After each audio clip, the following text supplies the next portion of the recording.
Walk into a dealership in 2026, and the first thing you notice isn't the bikes, it's the prices. Machines that used to feel within reach now look like long-term commitments, and more riders are stepping back, doing the math, and walking out. But here's where it gets interesting. While everyone's focused on bigger, more expensive machines, one of the cheapest trikes on the floor is quietly starting to move, and not by accident. Riders aren't buying it because it's cheap.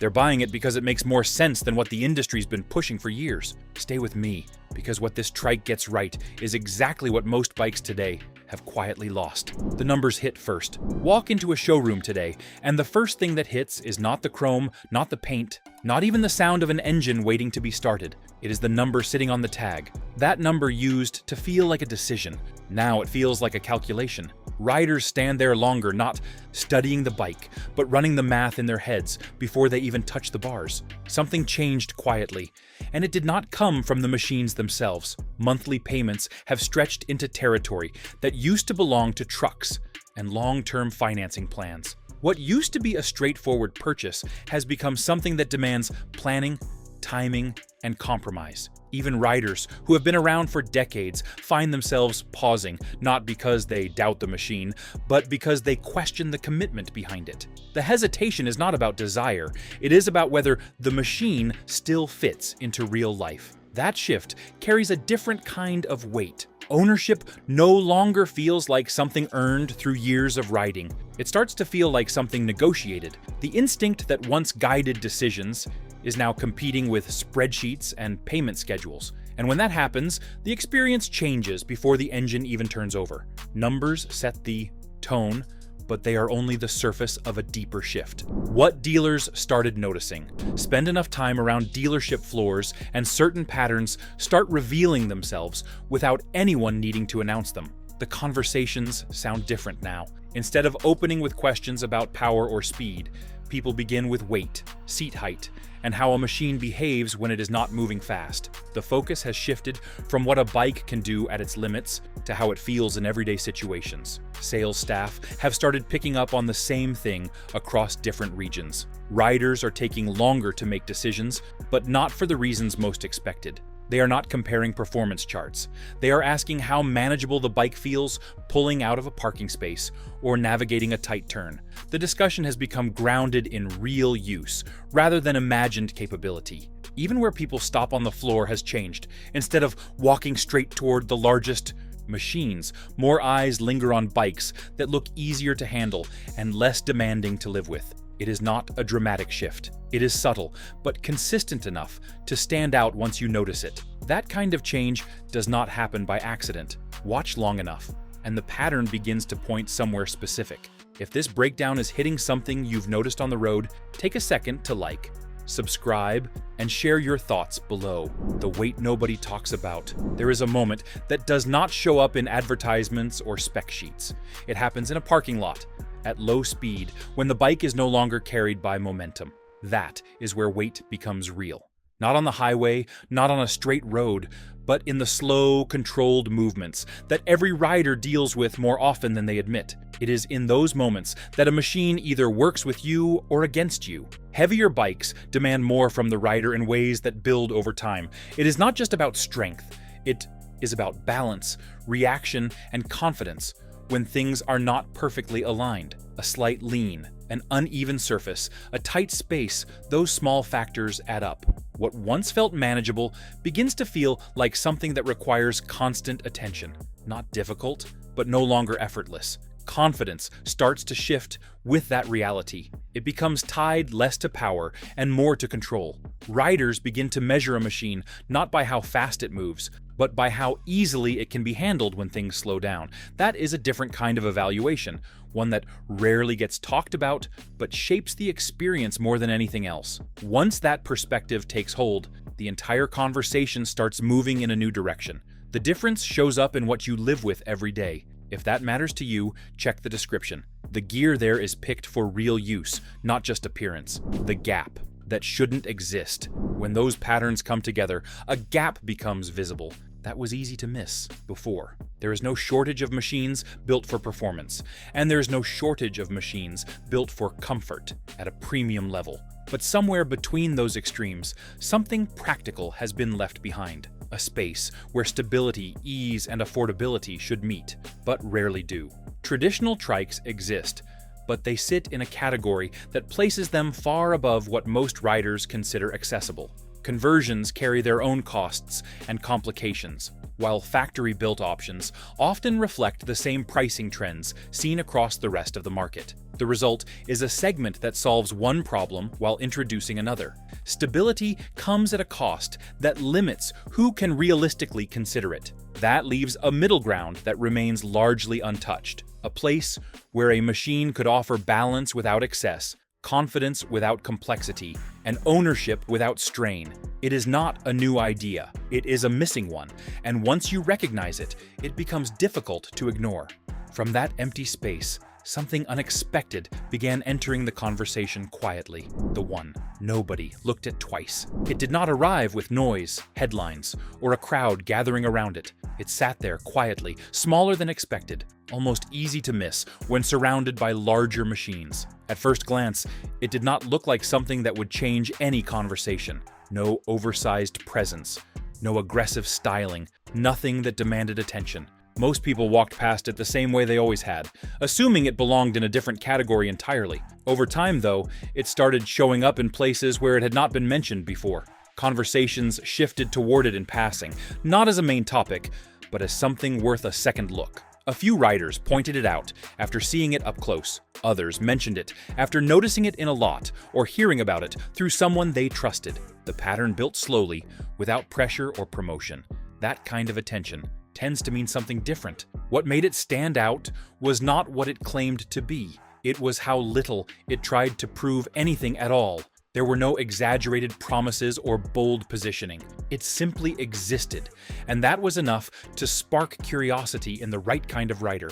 The more it appeared, the more it invited a closer look without demanding one. What stands out isn't what it promises, but how quietly it fits into real conditions, built around use, not image. The first thing that becomes clear after spending time around it is that it was not built to impress at a distance. Every line, every proportion, every detail seems guided by how it will actually be used, rather than how it will be perceived. The design does not stretch toward extremes. It stays grounded, almost deliberately so, as if the goal was to remove anything that would complicate the experience. Balance sits at the center of its design.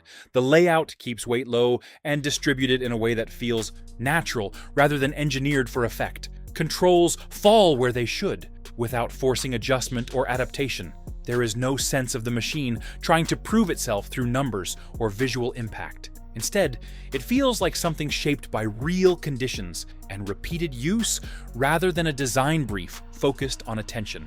What becomes noticeable is how little effort it takes to understand. There is no learning curve that demands patience, no feature that requires explanation before it makes sense. It presents itself as something familiar, even if the format is different. That familiarity builds confidence without needing to be earned over time. It is immediate, and that is not something most machines achieve. You recognize the difference the moment your hands settle into place, and the machine responds without hesitation. What it feels like, the first time, the first movement tells you more than any specification ever could. As it begins to roll, the feeling is not dramatic or overwhelming. It is steady, the kind of steady that removes tension rather than creating excitement. The machine stays planted, connected to the ground in a way that does not require constant correction. It tracks forward with a calm predictability that feels natural almost immediately. Steering does not fight back or demand adjustment. It responds in a measured way, giving just enough feedback to stay aware without becoming distracting. Balance does not shift unpredictably. It remains consistent, allowing the rider to focus on direction rather than control. That difference becomes more noticeable at slower speeds, where most machines reveal their flaws. Here, it remains composed. What stands out is how quickly the experience settles. There is no period of adaptation where the rider needs to adjust their expectations. It simply works from the beginning. That kind of response changes how the ride feels, not by adding intensity, but by removing unnecessary effort. The result is a ride that feels calm without becoming dull, controlled without feeling restricted. The real shift becomes clear once the ride ends, and ownership starts to come into focus. The cost that changes the conversation.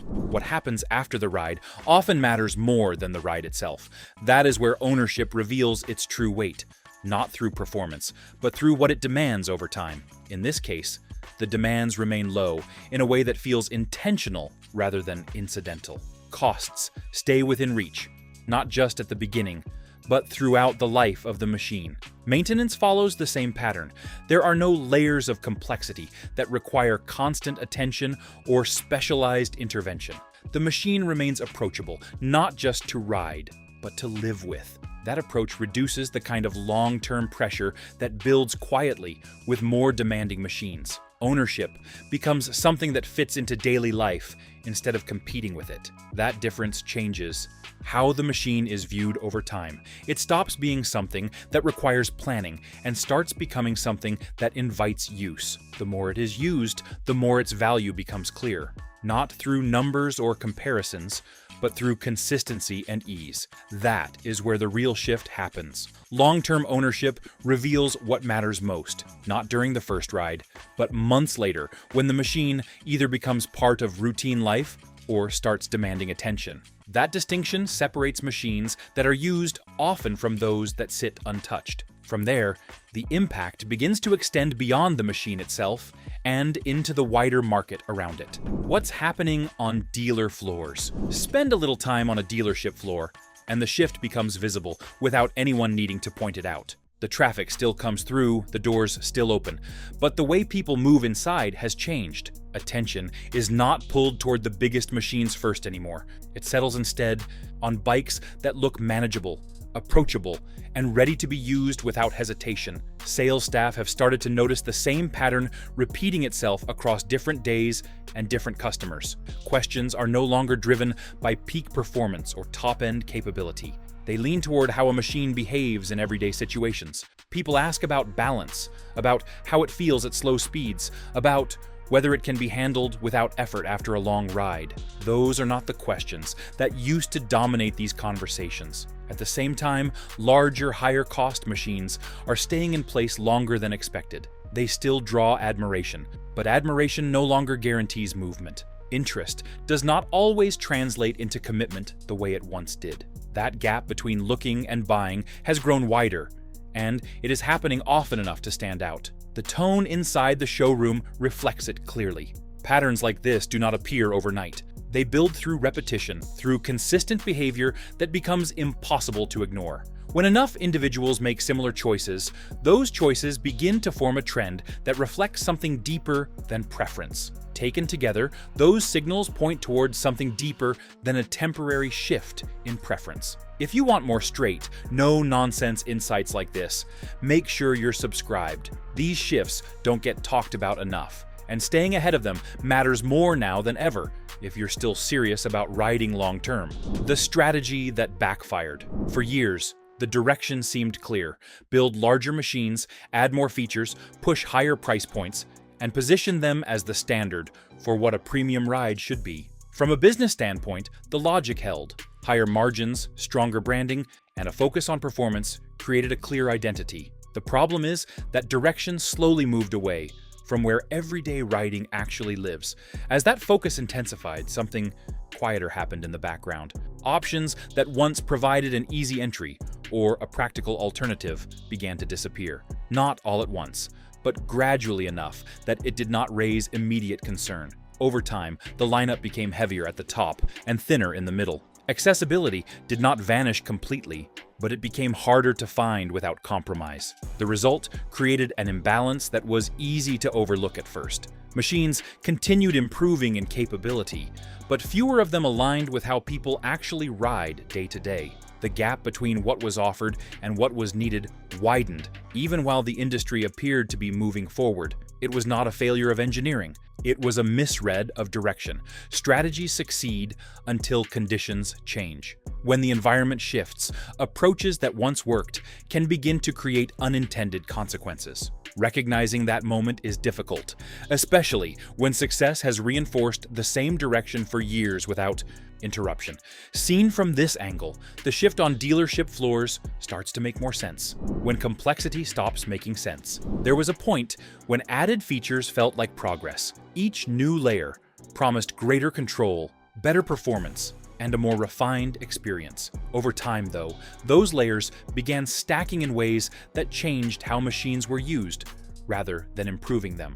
What started as helpful additions gradually turned into systems that required attention instead of reducing it. That shift is subtle, but it becomes noticeable the longer a machine is owned. More adjustments, more settings, more interfaces between the rider and the road. None of it is inherently negative, yet it introduces a level of involvement that does not always match the simplicity of riding itself. The experience becomes shaped by what the system allows rather than what feels natural. At some point, that balance tips. The value of added complexity begins to flatten, while the effort it requires remains. That is when a different kind of thinking starts to take hold. Instead of asking what more a machine can do, attention turns toward how much of that is actually needed. That question reshapes expectations in a way that does not rely on nostalgia or preference, but on use. What once felt like progress can slowly become friction when it no longer aligns with use. That turning point does not happen all at once. It builds quietly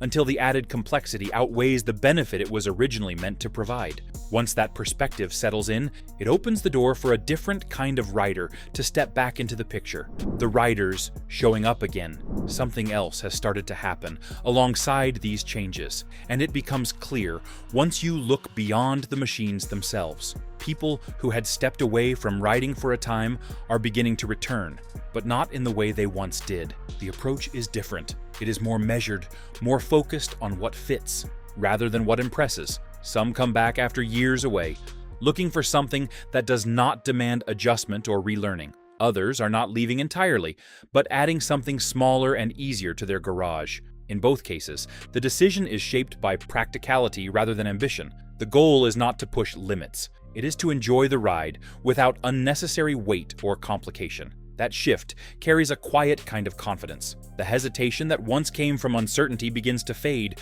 when the machine aligns with the rider instead of challenging them. The result is not a surge of excitement, but a steady return to something familiar. Riding becomes something that fits again, rather than something that needs to be managed. Returning riders bring a different perspective with them. They are not chasing trends or proving anything.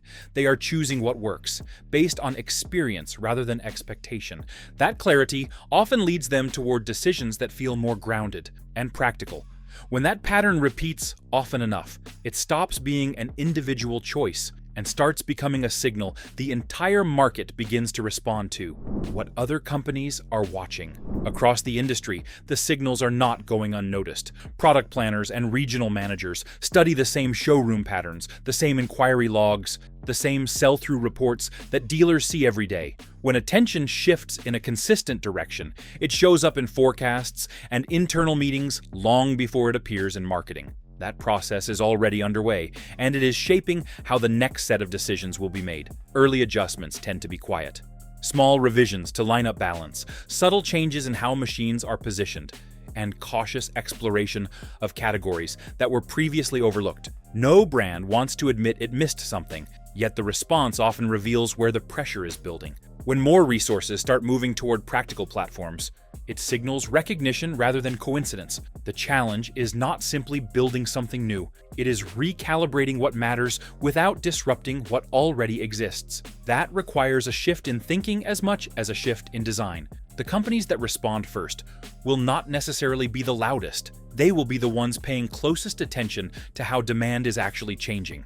What matters now is not speed of response, but accuracy of direction. The wrong adjustment can repeat the same mistake in a different form. The right one restores balance without overcorrecting, and that difference will define the next generation of machines. Outside forces, however, are shaping this direction just as strongly as anything happening within the industry. The reality outside the showroom, beyond the walls of any dealership, a broader set of conditions is influencing how machines are chosen and used. Rising costs across daily life have changed how discretionary spending is approached. Decisions that once felt routine now carry more weight, not because interest has faded, but because priorities have tightened. That shift does not eliminate demand, it refines it. Buyers have become more selective, but not in the way many expected. The focus is less on maximizing performance and more on minimizing unnecessary expense. That does not mean settling for less. It means choosing differently. The emphasis moves toward value that holds up over time rather than appeal that fades after the purchase. Image still matters, but it no longer leads the decision. It follows it. Machines are judged first by how they fit into everyday use and only then by how they present themselves. That reversal changes how products are evaluated long before they reach the road. It is not a rejection of identity. It is a reordering of priorities. This pressure does not come from trends or opinions. It comes from daily reality shaping every decision. When priorities shift at this level, they do not reverse easily. They become the foundation for how future choices are made across the entire market. With that shift in place, ownership begins to take on a different meaning altogether. Ownership feels different now. What it means to own a machine has quietly evolved. The measure is no longer centered on how it looks parked or how it compares on paper. It is defined by how often it is used and how easily it fits into regular routines. Frequency becomes a clearer indicator of value than specification. A machine that invites consistent use carries more weight than one that impresses only in certain moments. That change reframes expectations in a practical way. Instead of asking whether a bike can do everything, attention turns to whether it does what matters without complication. Ease of use becomes a deciding factor, not an afterthought. When a machine aligns with daily patterns, it stops feeling like an obligation and starts becoming part of the routine. Over time, that alignment builds a different kind of connection, not one based on extremes, but one built on reliability and consistency. The machine earns its place through use rather than reputation. That shift does not diminish the experience. It grounds it in something more sustainable. Ownership now reflects how well a machine fits into life rather than how much it stands out. The emphasis moves from display to function, from occasional use to consistent presence. That difference changes not just decisions, but long-term satisfaction with the machine. Seen from this perspective, the larger movement begins to point toward a deeper conclusion, the quiet correction. What appears on the surface as change is, in many ways, a correction. The trajectory did not break suddenly. It drifted, gradually moving away from the conditions that defined everyday riding. As that distance grew, the gap between expectation and reality widened until it became visible. The current shift is not introducing something entirely new. It is bringing things back into alignment. That distinction matters. Innovation suggests forward movement into unknown territory. What is happening here feels different. It reflects a return to fundamentals that were never meant to be replaced. Balance, usability, and consistency are not new ideas. They are the foundation that sustained the experience long before layers of complexity were added. When those elements reappear in a meaningful way, they do not feel revolutionary. They feel familiar. The response they generate is not surprise, but recognition. A sense that something has settled back into place after being out of balance for too long. That kind of adjustment does not announce itself loudly. The correction is not about going backward or rejecting progress. It is about restoring proportion between what matters and what was added along the way. When that balance returns, the experience becomes clearer, simpler, and more aligned with how riding was always meant to feel. What's happening here isn't loud, and that's exactly why it matters. The biggest shifts in riding rarely come from the machines everyone talks about. They come from the ones that quietly make more sense. This isn't about chasing trends or settling for less. It's about choosing something that actually fits the way you ride today. Now, I want to hear from you. Have you noticed this shift, or are riders missing the bigger picture? If you got value from this, hit like, subscribe for more straight, no-nonsense breakdowns, and share your take below.